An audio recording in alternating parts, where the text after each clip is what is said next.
Hello guys! Hello Earth Signs, Gemini, Libra, and Aquarius. Welcome dito sa aking channel, Kapalaran 888. Welcome. Alamin natin kung anong messages, vibration, gabay energy. Para ito sa lahat ng Air Signs. I hope na makuha nyo ang energy guys. Okay.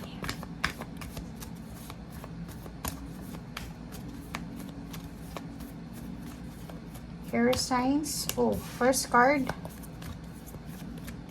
Second card. Third card. Okay. Air signs. Comment down below if resonated ka dito Nakikita ko sir dito na posibleng ikaw ay may kaso or pwedeng mayroon kang mga issues regarding sa previous na employer mo. Or kung sino man tong, ang mature woman kasi na to, it's either mayaman siya or ma-impluwensya sa society. Kasi pwede siyang Queen of Pentacles or Queen of Swords. 'Di ba? So, pwedeng ikaw ay may inaasikaso na papeles or kung ano pa man. Or nakikita natin dito na nagbabala ka ng kasal, nagbabala ka ng selebrasyon, ng okasyon, nag-aasikaso ng papeles ngayon, and ang problema is financially wala ka nang mai-sustain dyan sa ginagawa mo. Okay? Comment down below.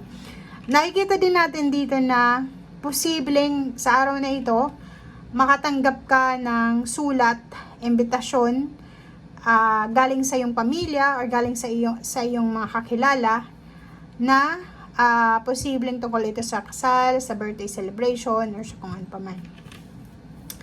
Ang nakikita din natin dito is, nakikita mo na yung nanay mo, kasi itong mature woman, if may nanay ka pa or mother figure, pwedeng lalaki ka, asawa mo, may mga pinagdadaanan siyang financial problems. Okay? Especially kung yung nanay mo is Leo or any earth signs, pwedeng Taurus. Nakikita natin dito na posibleng yung nanay mo is nag-struggle siya sa financial niya. Ang dami-dami niyang binabayaran. So, may gusto ka man na gawin, 'di ba? May gusto ka man na bilhin, may gusto ka man na hingin sa kanya, hindi mo mahihingi kasi nakikita mo yung struggle niya sa usaping pera. Comment down below, guys.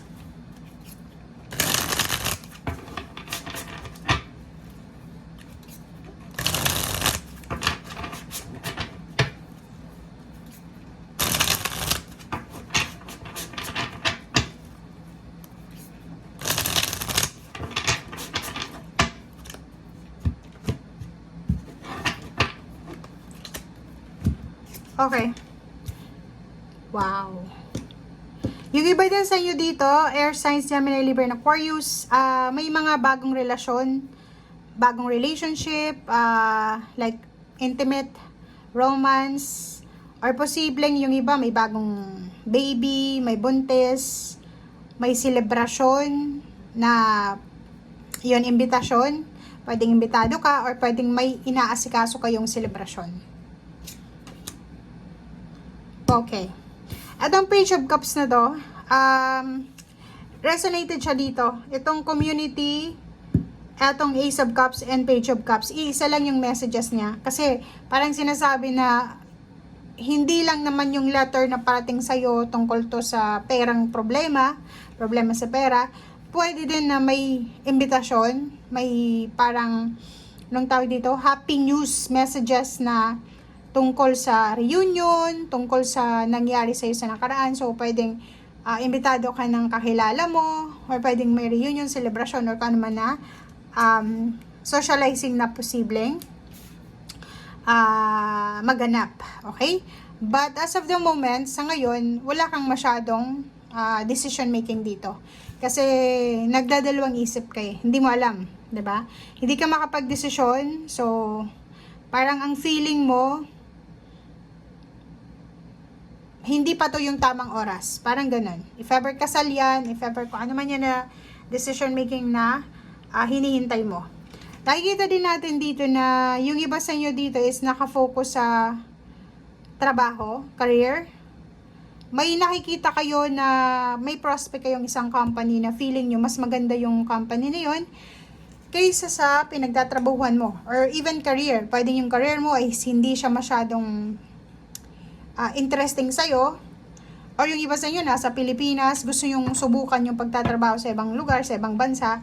So, nakikita natin dito yung decision making, yung options, yung plano. And, yun, clarity, sinasabi ng baraha, it's a yes card.